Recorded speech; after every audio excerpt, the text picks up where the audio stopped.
So, what does it take to industrialize? Death. It's a dark question, for sure, but it's at the absolute heart of understanding how a civilization shifts from small-scale fights to all-out total war. Today, we're digging into ancient China to find the quiet, almost invisible revolutions that made mass slaughter a terrifying new reality. To get a sense of what we're talking about, let's start here. Back in the early Zhou Dynasty, a really big war, a major conflict, involved maybe 30,000 men. Now, to put that in perspective, that's about the crowd at a big soccer game. It's a lot of people, yeah, but it's a number you can kind of wrap your head around. Okay, now fast forward a few hundred years to the Warring States period. That number just explodes. We're now talking about a single army of 600,000 soldiers. The scale is it's mind-boggling. We've gone from a sports stadium to the entire population of a modern capital city. And it wasn't just the numbers. The whole nature of war became something else entirely, something horrifically brutal. At the Battle of Chongping, the winning Qin army, they reportedly took the 450,000 surrendered soldiers and buried them all alive. This wasn't some noble squabble anymore. This was industrial extermination. Which brings us to the big question, right? How did this even happen? It's not like people suddenly evolved to be more vicious. So what changed? How did a whole society suddenly develop the capability to wage war on this insane scale? The answer, as it turns out, wasn't about generals or tactics.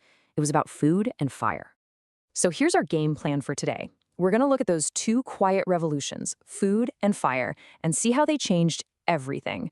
Then we'll see how they created this super-powered but super unstable gatekeeper state. And finally, we'll dive into the political backstabbing that lit the fuse on a massive civil war. All right, let's start with the most basic thing you need for an army: calories. You just can't field a massive army if you can't feed it. And more than that, you can't feed the huge population you need to recruit that army from. But around the 6th century BC, Chinese farmers figured out something that was an absolute game changer. It was called ridge farming, and honestly, the genius of it was how simple it was. Instead of just planting on flat ground, farmers started building these alternating rows of high ground, the ridges, and little ditches, called furrows. Sounds basic, right? Well, this one idea was so effective that a similar method wouldn't show up in Europe for another 1,100 years. So why was this such a big deal? Well, it basically created a perfect micro-environment for the plants. First, the ridges gave the roots all this deep, loose soil to grow down into. Second, being up high meant the plants got way more sun and air.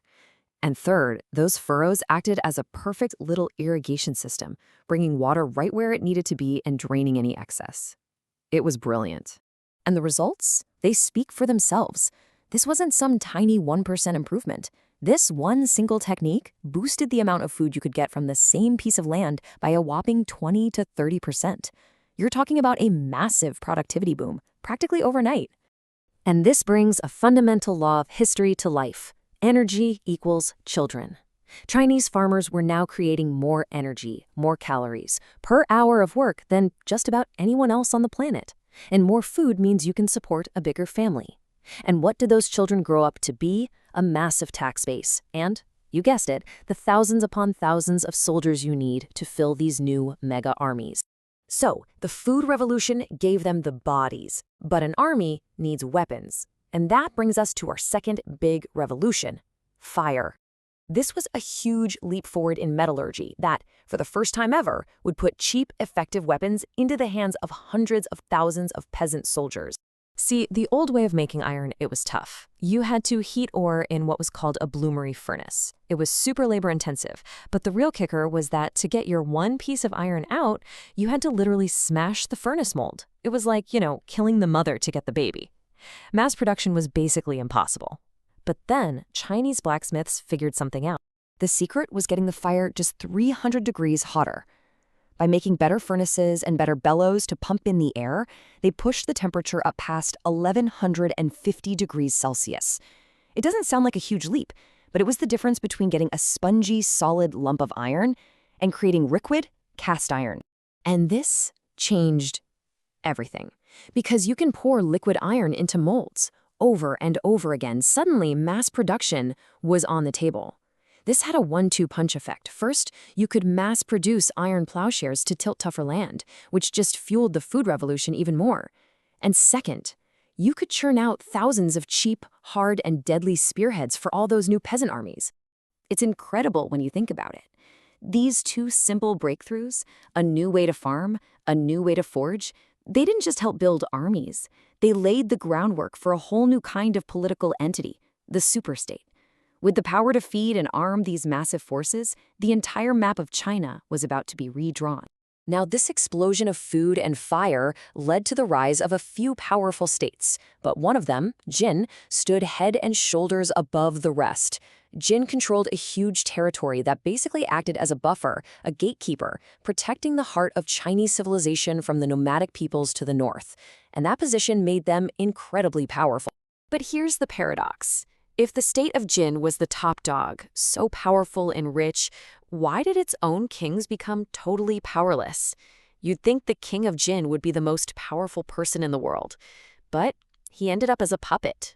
The reason why? Well, it goes back to some old family trauma that led to a really, really bad political decision. So, the Jin royal family had this terrible history of bloody civil wars over the throne. Brothers killing brothers, uncles killing nephews. It was a complete mess. To finally end the bloodshed, a ruler named Jin Wengong made a radical new rule. From now on, no one from the royal family could be a high-ranking minister. Only outside aristocrats could hold those jobs.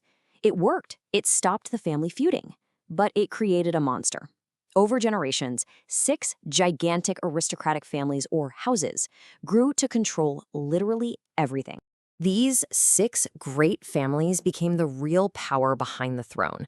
They controlled the food, the iron, the armies. The king was just a figurehead, a rubber stamp for whatever they wanted. It was basically a Game of Thrones situation. You had 6 states within a state, all competing for power under one roof. And that is just not a recipe for stability. It was a powder keg waiting for a spark. And these were the players in our game, the 6 great houses all jockeying for the top spot. Now, you don't need to memorize all these names, but just keep 2 in your head for now, the House of Ji and the House of Cao.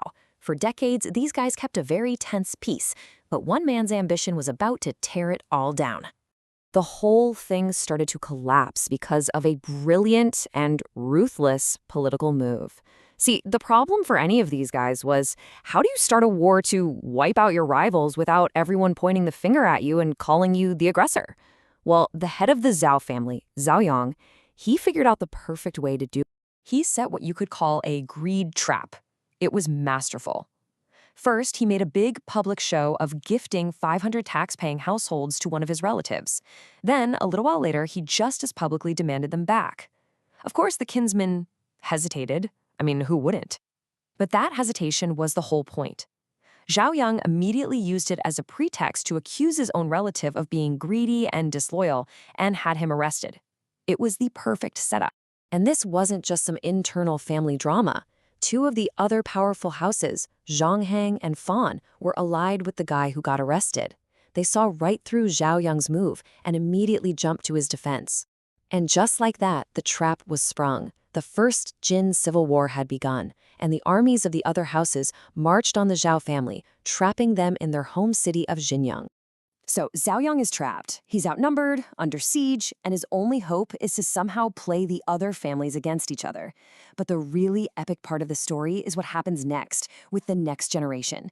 It sets up an incredible showdown between 2 rivals, the super talent, a brilliant and arrogant heir, and the silent student, a quiet and constantly underestimated underdog. Their battle will decide the fate of Jin. It's all coming up in part 3, so make sure you subscribe so you don't miss it.